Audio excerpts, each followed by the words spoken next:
Abram mais uma vez suas Bíblias em Isaías 37. Agora nós iremos ler a partir do verso de número 21 até o versículo de número 38.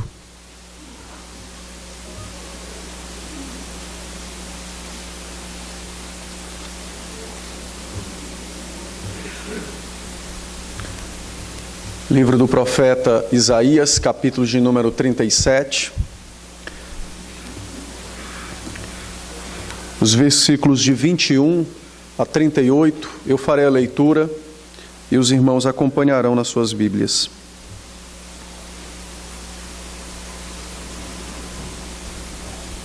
Diz assim então a palavra do Senhor. Então Isaías, filho de Amós, mandou dizer a Ezequias: assim diz o Senhor, o Deus de Israel, visto que me pediste acerca de Senaqueribe, rei da Assíria, esta é a palavra que o Senhor falou a respeito dele. A virgem, filha de Sião, te despreza e zomba de ti. A filha de Jerusalém meneia a cabeça por detrás de ti. A quem afrontaste e de quem blasfemaste? E contra quem alçaste a voz e arrogantemente ergueste os olhos? Contra o Santo de Israel.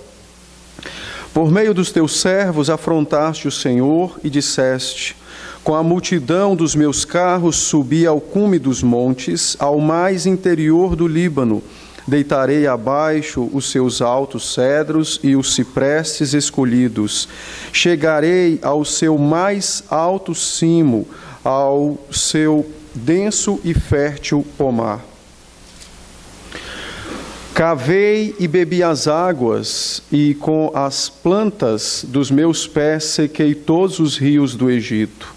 Acaso não ouviste que já há muito dispus eu estas coisas, já desde os dias remotos o tinha planejado? Agora, porém, as faço executar, e eu quis que tu reduzisses a montões de ruínas as cidades fortificadas. Por isso, os seus moradores debilitados andarão cheios de temor e envergonhados.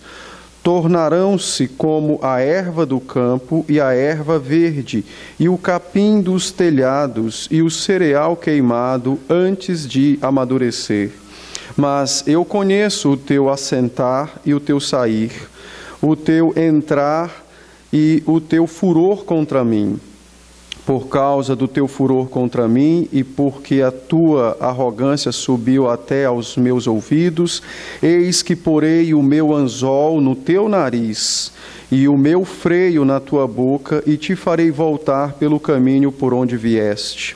Isto te será por sinal. Este ano se comerá o que espontaneamente nascer, e no segundo ano o que daí proceder. No terceiro ano, porém, semeai e colhei, plantai vinhas e comei os seus frutos.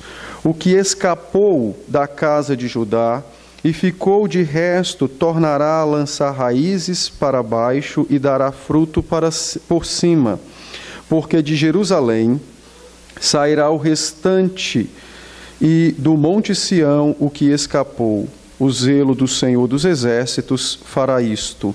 Pelo que assim diz o Senhor acerca do rei da Assíria: não entrará nesta cidade, nem lançará nela flecha alguma, não virá perante ela com escudo, nem há de levantar tranqueiras contra ela. Pelo caminho por onde vier, por esse voltará, mas nesta cidade não entrará, diz o Senhor, porque eu defenderei esta cidade para a livrar, por amor de mim e por amor do meu servo Davi. Então saiu o anjo do Senhor e feriu no arraial dos assírios a 185.000. E quando se levantaram os restantes pela manhã, eis que todos estes eram cadáveres. Retirou-se, pois, Senaqueribe, rei da Assíria, e se foi, voltou e ficou em Nínive. Sucedeu que, estando ele a adorar na casa de Nisroque, seu deus, Adrameleque e Sarezer, seus filhos, o feriram à espada e fugiram para a terra de Ararat. e Azar-Radom, seu filho, reinou em seu lugar. Amém, pela palavra do Senhor. Vamos orar. Senhor, dá-nos graça nessa santa manhã, especificamente nesse momento em que lemos a sua palavra com o intuito da pregação.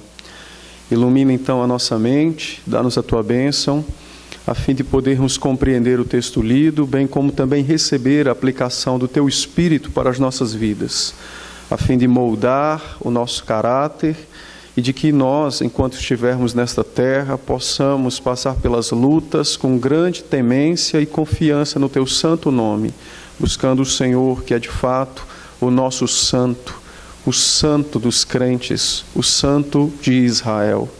Ouve então, Senhor, a nossa súplica e dá-nos a tua bênção nessa manhã, falando ao nosso coração. É o que nós te pedimos em Cristo Jesus. Amém. Amém. Meus irmãos, como é que nós temos enfrentado as crises que têm surgido ao longo da nossa vida? De que maneira nós temos passado por essas crises e como nós temos respondido a cada uma delas? É bem verdade que todos nós passamos por momentos difíceis na vida, mas existem duas maneiras de reagir aos momentos difíceis. Uma, diminuindo na fé, e outra, crescendo na fé. Não há uma terceira opção. Ou nós nos utilizamos desse momento difícil para nos aproximar mais do Senhor e fazer com que nossa alma se apegue ainda mais a Ele, ou nós podemos usar esse momento difícil para distanciar nossa alma do Senhor e então enfraquecermos na fé. O texto que nós lemos, capítulo 37 de um modo geral, e por isso que eu incluí ele na liturgia, que ele é um capítulo grande. Esse texto, então, mostra a maneira como o rei Ezequias enfrentou uma das maiores crises da sua vida. Para falar a verdade, talvez foi a maior crise, o maior problema que ele enfrentou ao longo de toda a sua vida, foi esse aqui. E é interessante porque Ezequias, depois de 14 anos de rei, como rei em Jerusalém, ele era o rei de Judá, capital Jerusalém, filho de um homem extremamente perverso, Acás, filho de Jezabel, uma mulher completamente usada por Satanás. Entretanto, Ezequias vai restabelecer o culto ao Senhor, vai retirar de Israel os altares e os altos aonde eram adorados e cultuados outros deuses, vai restabelecer então o culto e vai propor ao povo uma busca, um retorno pela vida santa.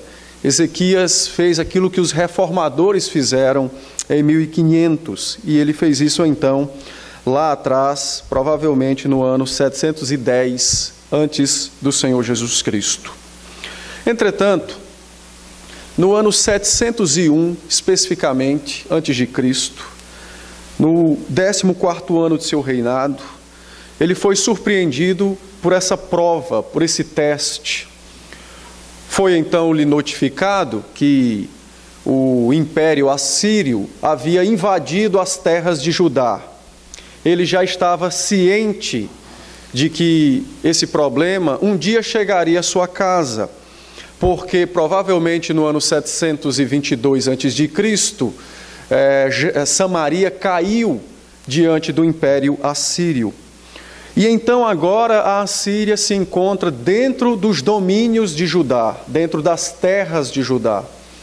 O rei então envia o seu alto conselheiro, o maior oficial do rei,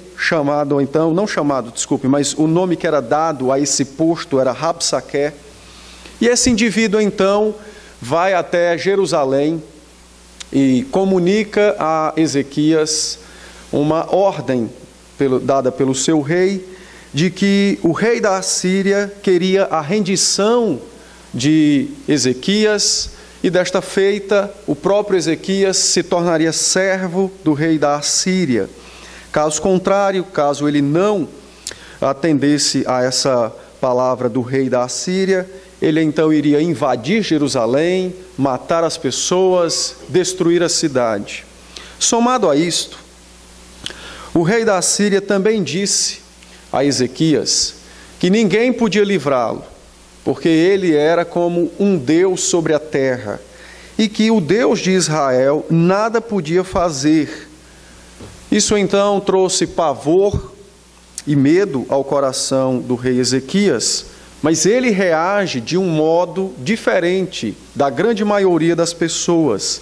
E é exatamente sobre a reação de Ezequias que nós iremos observar nesse texto do capítulo 37, agora pela manhã. Se os irmãos lembrarem bem, nós lemos os versos de 1 a 20, e quando o rei ouviu então todo esse anúncio por parte do seu inimigo, a primeira coisa que o rei Ezequias fez foi buscar uma palavra de Deus por meio do profeta Isaías. Verso de número 2 diz assim: Então enviou Eliaquim, o mordomo, a Sebna, o escrivão, e aos anciãos dos sacerdotes, com vestes de saco, ao profeta Isaías, filho de Amós. A primeira coisa que Ezequias faz é lançar aos pés do Senhor o seu problema. E ele buscou uma palavra de Deus por meio do profeta Isaías. Essa palavra, então, seria a palavra que iria norteá-lo durante o momento em que viveria essa crise. É interessante observar que nos tempos de crise ou nos problemas que nós enfrentamos na vida, o mais comum nosso é nos distanciar das Escrituras. Porém, o exemplo bíblico que nós temos nesses momentos difíceis é exatamente de fazer o contrário, é de buscar a palavra do Senhor, a fim de que esta nos conduza nesse momento difícil. E há um detalhe interessante no texto. Ele buscou uma palavra do Senhor na pessoa do profeta Isaías. Hoje, os crentes têm muito mais que Isaías. Nós temos os salmos, nós temos os profetas, nós temos Jeremias, nós temos os evangelhos, nós temos toda a palavra de Deus. Enquanto naqueles dias ele teve que buscar uma palavra na pessoa do profeta, consultando a Deus acerca daquela situação, os crentes hoje podem fazer a mesma coisa, porém de uma forma muito maior e melhor, porque eles têm em suas mãos toda a revelação de Deus. Tudo aquilo que a igreja precisou ouvir ao longo desses 6.000 anos de história, desde Adão até hoje, tudo está nas nossas mãos. E por esta razão, os crentes devem apelar às Escrituras nos momentos difíceis de sua vida. Não é sem razão, por exemplo, que o apóstolo Paulo, escrevendo em 2 Timóteo, no capítulo 3, verso 16, Paulo diz que a palavra é útil para ensinar. Às vezes nós achamos que ensinar significa apenas transmitir conhecimento. Não. As Escrituras são úteis para nos ensinar em como viver os momentos difíceis nesta terra, sem nos distanciar do Senhor, sem esfriar na fé. A palavra é útil para nos ensinar em como enfrentar cada uma das crises que nos vêm ou que nos sobrevêm enquanto estivermos neste mundo. A palavra, então, é poderosa para nos acompanhar em todos estes momentos difíceis.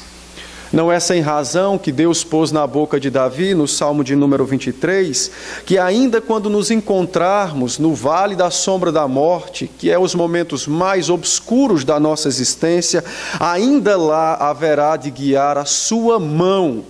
E como essa mão nos guiará? Nos guiará pela sua palavra.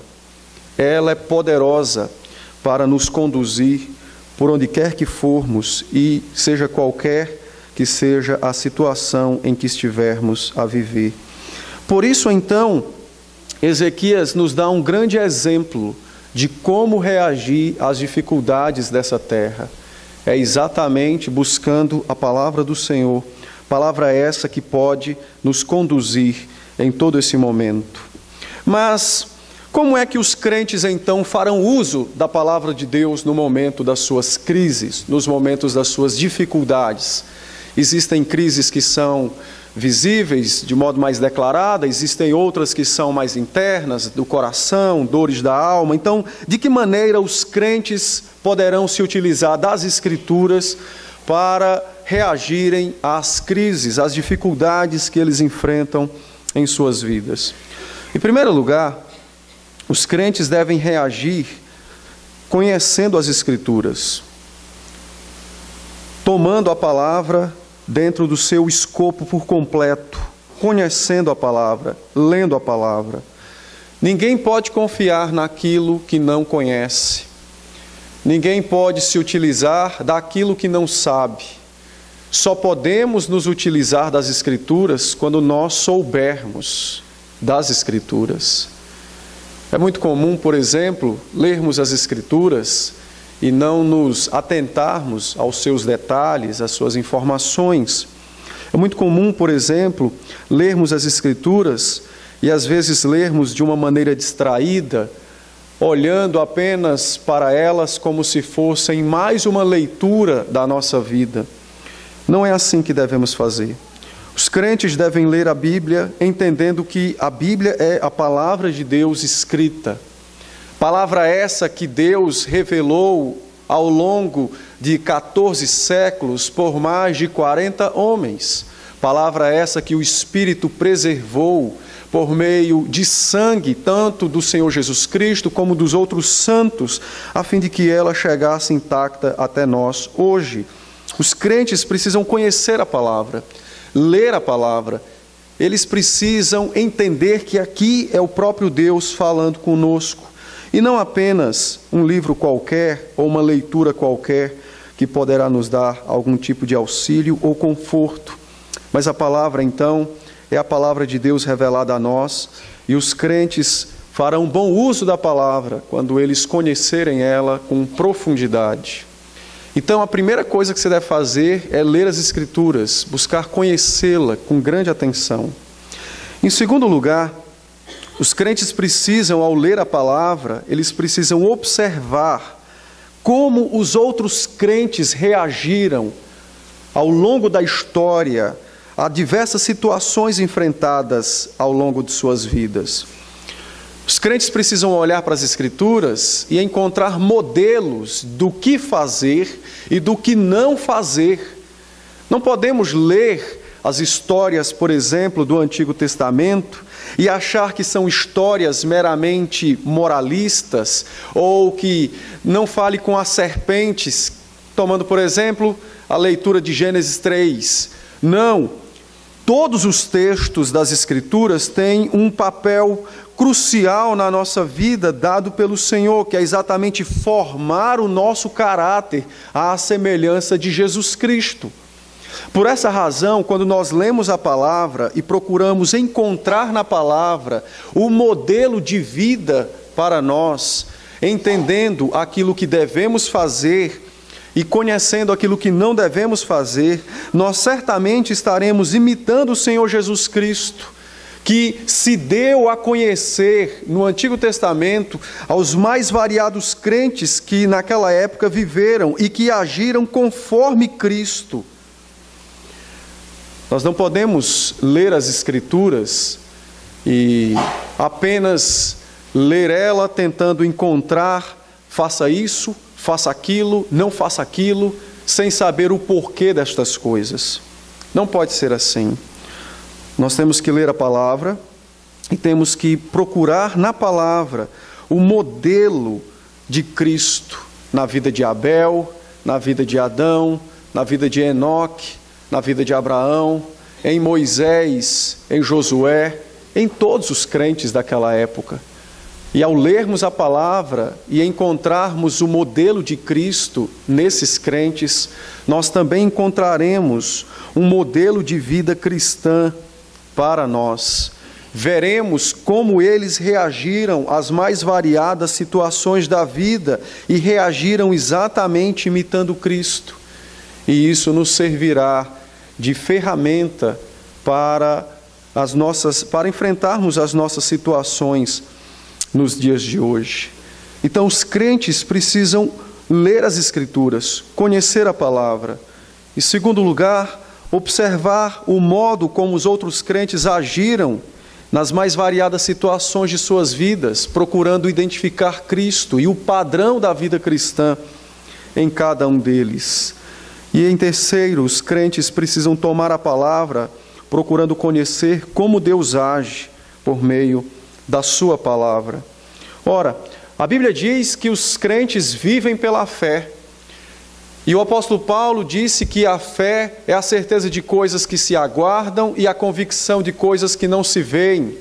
E se os crentes não conhecem como Deus age, como eles irão confiar nessa ação divina futura? E se eles não conhecem como Deus age, como irão crer naquilo que Deus já fez no passado?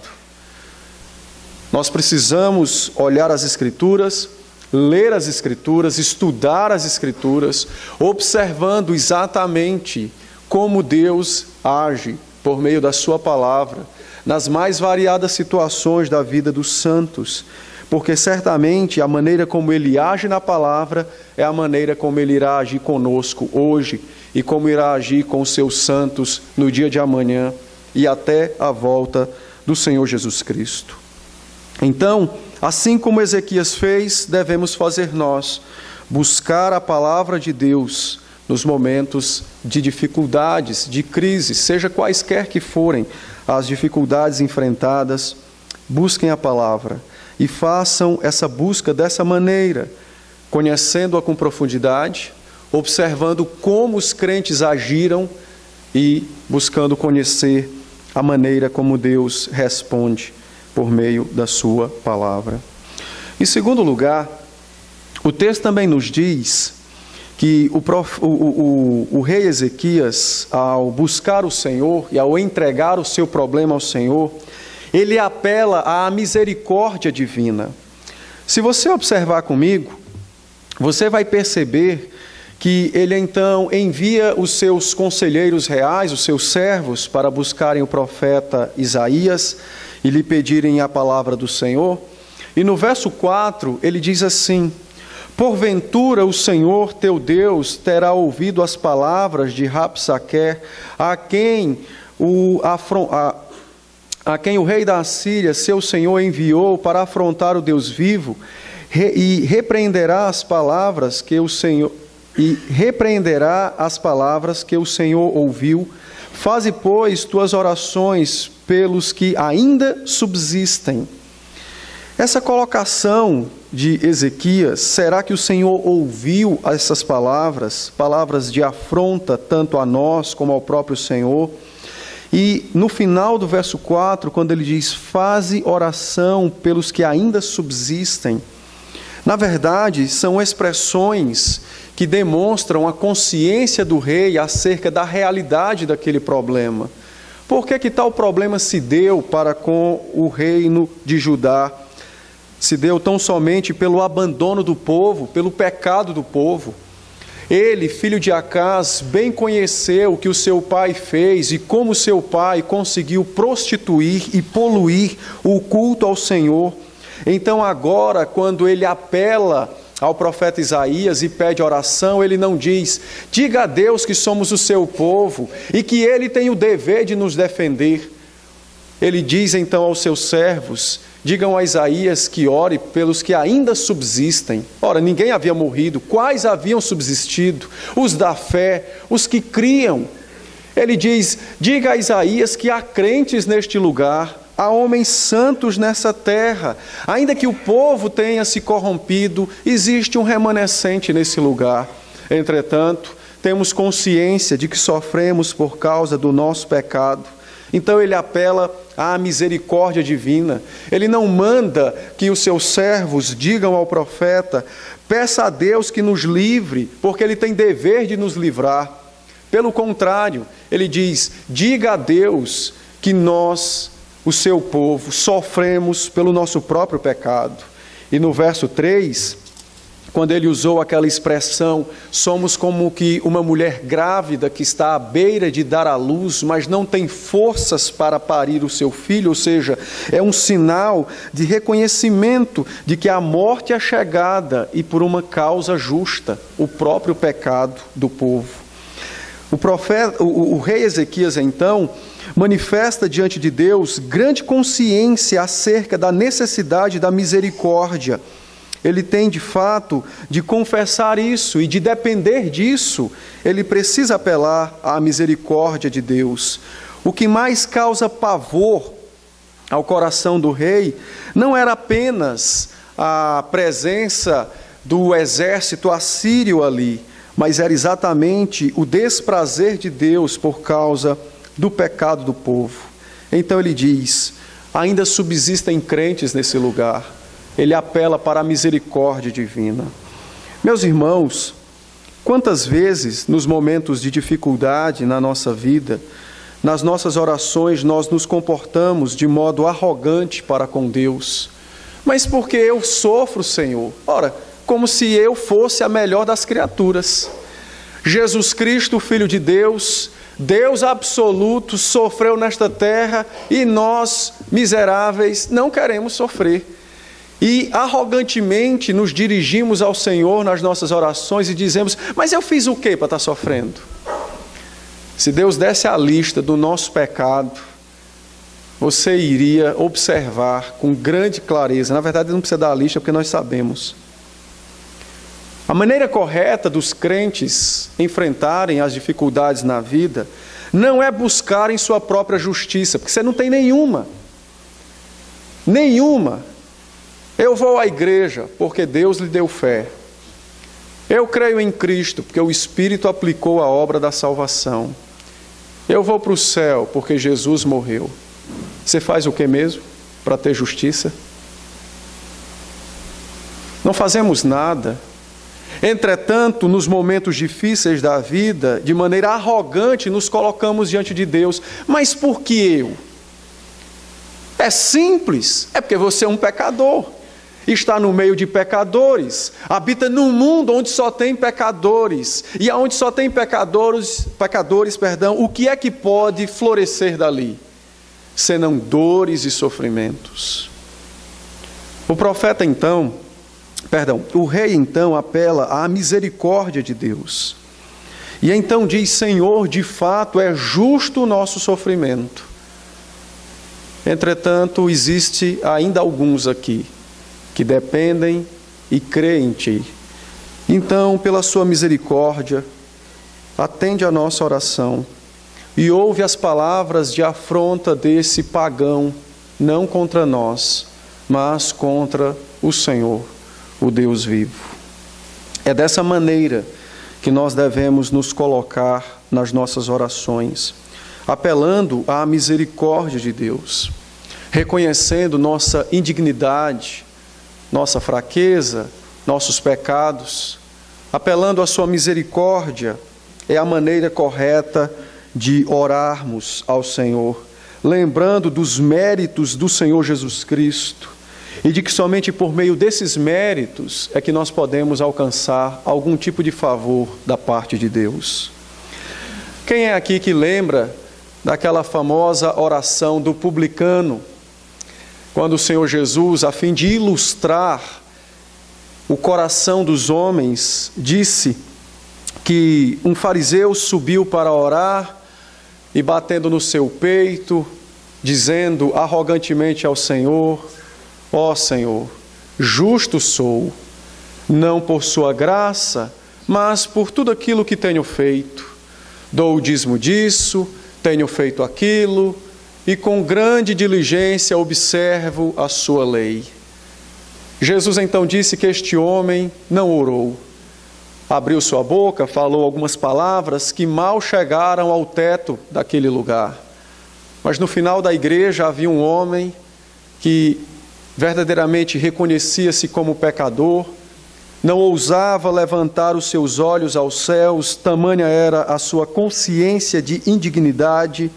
E então aquele homem dizia, é verdade, Senhor, nada mereço de suas mãos, porque sou pobre e pecador. tenho vivido em pecados. Entretanto, apelo à sua misericórdia e graça, lava-me e purifica-me. Jesus então disse: este desceu justificado para a sua casa. Quantas vezes, nos momentos de dificuldades na nossa vida, nós queremos copiar o exemplo do fariseu? Mas, Senhor, eu tenho ido à sua casa há mais de 50 anos, 10, 20, 30.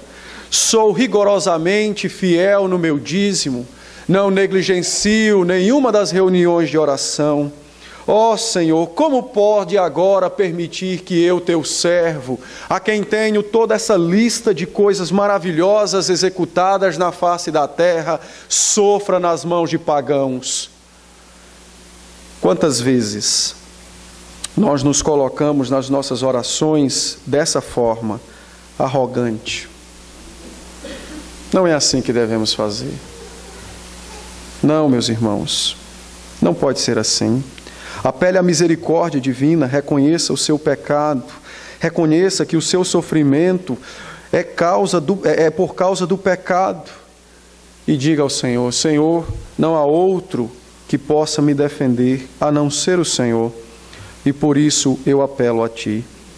O texto diz então, no verso de número 6, que Deus atendeu a súplica de Isaías, a súplica de Ezequias por meio de Isaías, e mandou uma palavra ao rei dizendo: não se preocupe, eu farei com que os exércitos deixem a terra de Judá, e irei então pela espada dar fim àquele arrogante rei Senaqueribe, rei da Assíria. O verso de número 8, e eu vou ser um pouco mais rápido. Nosso propósito não é expor detalhadamente o texto, apenas tirar algumas lições para nossas vidas. Mas o verso de número 8, ele é um registro histórico que serve para dar aos crentes maior certeza da veracidade do conteúdo do texto. Então diz então que Rabsaqué, depois de ter falado as palavras que disse no capítulo 36, voltou para Libna, aonde o exército estava. Libna estava mais próximo de Jerusalém. E diz o texto então que ele voltou para Lax, que estava mais perto, e depois então o exército saiu de lá e foi para Libna. Foi para Libna, mas o exército lá não estava em Lax, que era mais ao sul de Judá, era mais próximo das terras do Egito. E aí então, no verso 9, dar-nos a razão do porquê dessa mudança, ou dessa retirada do exército. Diz o texto então que Tiraca, rei da Etiópia, que nesse período, em 701, ele era comandante das forças reais egípcias, ainda não havia então sido oficialmente proclamado rei da Etiópia. Ele então saiu a fazer guerra contra o exército assírio. Então Deus levantou uma nação a fim de pleitear contra aquele exército inimigo, e essa guerra afastou então o exército assírio de Jerusalém, cumprindo então a primeira parte da profecia que foi dada no verso de número 7. Meterei nele um espírito, e ele, ao ouvir certo rumor, voltará para a sua terra. Então, essa primeira parte foi cumprida aqui, talvez alguns meses depois dessa oração. Porém, os versos subsequentes, de 10 então até o verso de número 13, você tem aí uma grande armadilha de Satanás, a qual o texto nos mostra que nos momentos de crise ele usa a fim de nos tentar, a fim de nos demover de nossa fé. Se vocês observarem, o rei da Assíria manda uma carta a Ezequias, mesmo estando em uma outra guerra, e diz a Ezequias que Deus é mentiroso e que aquele episódio não deveria ser tratado por Ezequias como sendo algo provido pelo Senhor. Por isso, então, no verso de número 10, essa é a carta do rei da Assíria a Ezequias, ele então diz: assim falareis a Ezequias, rei de Judá, não te enganes o teu Deus, em quem confias, dizendo, Jerusalém não será entregue nas mãos do rei da Assíria. Essa estratégia de Satanás, ela é velha, mas ela é muito eficaz. Vira e mexe, os crentes são pegos, caindo nessa mesma armadilha. Esses versos mostram um rei pleiteando duas guerras ao mesmo tempo. É impossível um rei, por maior exército que possua, sair em duas batalhas ao mesmo tempo. Ninguém em sã juízo sairia em duas guerras. Entretanto, o rei da Assíria se propôs a fazer isso. E isso é demonstrado no texto a fim de nos mostrar tamanho o seu orgulho e a sua soberba. Mas, na verdade, o verso de número 10 é como se fossem palavras de Satanás na boca daquele homem, a fim de tentar o rei Ezequias, a fim de fazê-lo desistir de sua confiança e de sua fé. Não te enganes o teu Deus. Isso nos lembra um episódio também anterior, como, por exemplo, Gênesis 3, de 1 a 5, quando Satanás, usando a serpente, disse a Eva, não te enganes o teu Deus. O conhecimento do bem e do mal lhe pode ser dado agora, porque você vai esperar. E mais, Deus está também te enganando quando disse que se você comer, você iria morrer, certamente não morrerás. Essa estratégia de Satanás, antiga, porém eficaz, é usada até hoje. Nos momentos das dificuldades que nós passamos, é comum vir ao nosso coração ou à nossa memória, à nossa mente, essa estratégia de Satanás dizendo, não te enganes o teu Deus. Veja, tentando parafrasear a tentação maligna, Satanás muitas vezes nos diz, trazendo a nossa mente ao coração, por boca de pessoas, nesses momentos difíceis. Não te enganes o teu Deus, veja, o teu Deus fala sempre de paz no futuro, o teu Deus fala sempre de alívio na eternidade, o teu Deus fala sempre de controle, porém não exerce. Não te enganes o teu Deus. Quantas vezes, nas horas de aperto, de sofrimento, de problemas, seja lá quaisquer que forem, que passemos nesta terra, estas coisas sobrevêm à nossa mente. Parece que Deus só fala de paz para o futuro, parece que Deus só fala de alívio no que tange a eternidade. Ele fala de controlar o mundo, mas eu não consigo enxergar esse controle. Essa estratégia de Satanás, de tentar colocar diante dos nossos olhos o nosso Deus como alguém que engana, é velha, e nós muitas vezes caímos nela. Talvez dado as dores, aos sofrimentos, a nossa própria falta de comunhão com o Senhor, não sei, mas o certo é que ele tem usado essa estratégia. Porém, aquele servo, aquele crente, o rei Ezequias, não se deixou levar por essa estratégia, pelo contrário, aquele homem, ainda que ouvindo essa palavra satânica, o teu Deus é quem te engana, ele permaneceu firme na sua fé. E ele então, mais uma vez, submeteu essa carta ao Senhor e pediu agora ao Senhor que desse então cabo daquele problema. O apóstolo Pedro, na sua primeira carta, escrevendo no capítulo 5, verso de número 8, Pedro disse que Satanás é como um leão, rugindo ao derredor dos crentes. O rugir é a sua fala.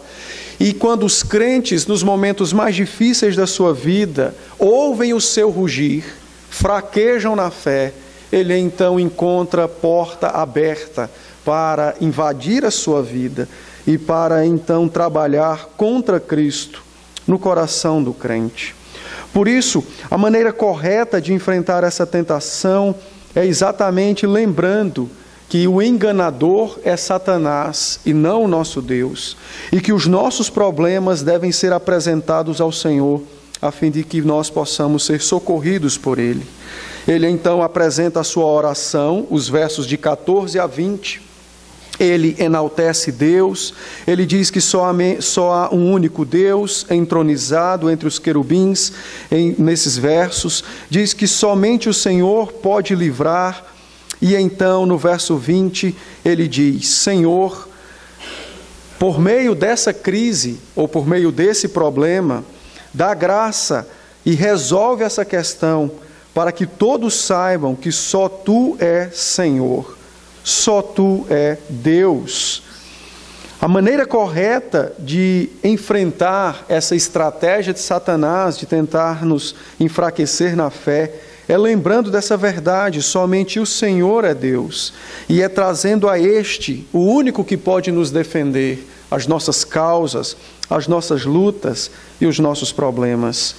O rei, então, mais uma vez, não olhou para o seu exército, nem para os muros de Jerusalém, mas olhou tão somente para o Deus dos céus, olhou para o trono da glória e encontrou nesse trono socorro bem presente na tribulação. O restante do texto é uma resposta divina ao rei Ezequias. E Deus então diz que trata o seu povo como jovens meninas, virgens, indefesas, porém como que tesouros, dignas de serem cuidadas. É o verso de número 22, quando diz que a virgem, filha de Sião, te despreza e zomba de ti, a filha de Jerusalém meneia a cabeça por detrás de ti, falando então do povo de Deus, quando é atacado por essas ofensas, eles então devem desprezá-las e entregá-las ao Senhor. O texto diz então que Deus respondeu afirmativamente. Disse que daria cabo daquela situação. Disse também que conhece todas as coisas, como por exemplo, no verso de número 28, quando ele diz: eu conheço o teu assentar e o teu sair, o teu entrar e o teu furor contra mim, falando ao próprio Ezequias, mas referindo-se ao rei da Assíria. Então Deus conhece o mundo ao nosso redor, conhecem as pessoas que estão ao nosso redor, sabe como elas agem, sabe como elas pensam, sabe quais são os seus desejos, sabe de que maneira elas se colocam contra nós e contra todo o povo de Deus. Deus então deu diversas respostas, assegurando ao rei o seu cuidado, a sua misericórdia, e também que o próprio Deus faria isso, defenderia o seu povo, não porque havia justiça no povo, mas por conta do seu amor incondicional para com o próprio povo. No verso 35, Deus então diz que defenderá a cidade por amor dele mesmo e por amor de seu servo Davi, uma referência ao Senhor Jesus Cristo, haja vista que Cristo é rei segundo a linhagem do próprio Davi. Então Deus disse: eu defenderei os meus santos, mesmo que tenham pecado contra mim, eu os defenderei, porque este remanescente repousa sobre as mãos de meu filho, e este remanescente, por meu filho, será então pastoreado e cuidado. O texto encerra então, no verso de número 36, nos afirmando a ação divina contra o rei da Assíria. Diz então que saiu um anjo do Senhor e feriu no arraial dos assírios 185.000 homens, de maneira que, isso ocorreu à noite, de maneira que quando a aurora veio, os que ficaram vivos encontraram 185.000 cadáveres ao seu redor. O verso 36, ele é o cumprimento do verso 7, na parte primeira do verso, quando diz: meterei nele um espírito. E por isso o verso 8 nos mostra a mudança do exército.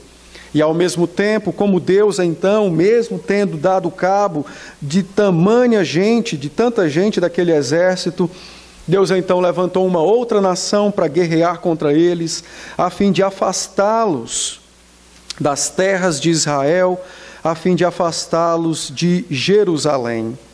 Porém, no verso 37 e 38, diz então que Senaqueribe voltou para Nínive e lá ficou, e que um belo dia subiu à casa do seu Deus, um Deus pagão, e foi exatamente nesse lugar, na casa do seu Deus, que 2 de seus filhos lhe assassinaram, usurpando o trono. Mas, como haviam assassinado o pai, tiveram que fugir para não serem mortos. E então um outro filho subiu ao seu trono em seu lugar. O texto nos diz então que Deus cumpriu toda a sua promessa, afastou os exércitos e deu cabo daquele homem que havia arrogantemente se colocado contra o Senhor. Porém, há um detalhe nessa história que precisa ser contado.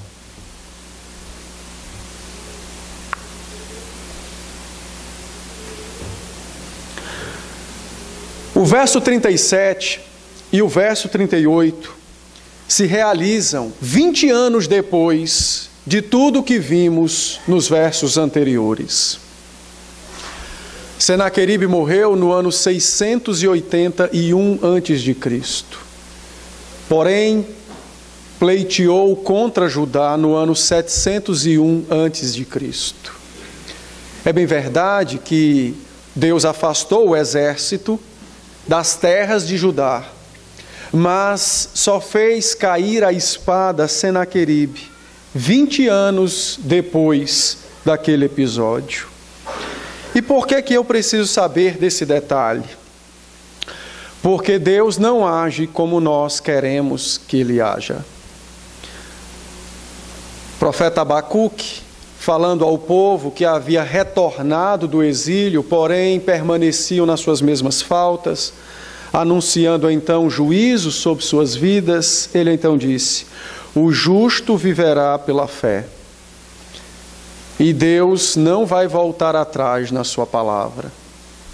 Não é porque os crentes suplicam nos momentos mais agudos de suas dores que Deus dará a eles aquilo que querem ver, a fim de sanar a curiosidade do coração.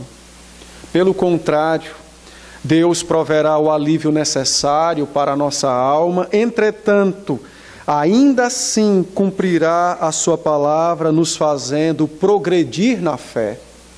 20 anos tiveram que se passar, para que Ezequias pudesse ver o cumprimento cabal daquilo que foi prometido no verso de número 7. 20 anos. Foi exatamente 25 anos que Abraão esperou para receber Isaque em seus braços, pois quando saiu da terra de Padã-Arã com 75 anos, só foi pai na terra de Canaã aos 100 anos de idade. Isaque, para receber Esaú e Jacó em suas mãos, orou por Rebeca 20 anos. E de Adão até o Senhor Jesus Cristo, 4.000 anos se passaram para que Deus cumprisse a promessa de Gênesis 3,15. Deus não age como nós queremos que Ele venha a agir. Ele age conforme sua sabedoria e poder, e ainda que pareça a nós demorar em agir, não há demora nas suas ações. O que há é a mão do Senhor conduzindo seus crentes a crescerem na fé. Se Ele atendesse às nossas súplicas, mostrando-nos aquilo que queremos ver, não haveria necessidade de fé, não precisaríamos do Espírito habitar em nosso coração. Deus não age como nós queremos. Soberanamente, então, Ele proveu amargura e ódio no coração dos 2 filhos de Senaqueribe, que 20 anos depois daquela afronta, recebeu a justa recompensa de seu pecado. Os crentes vivem pela fé.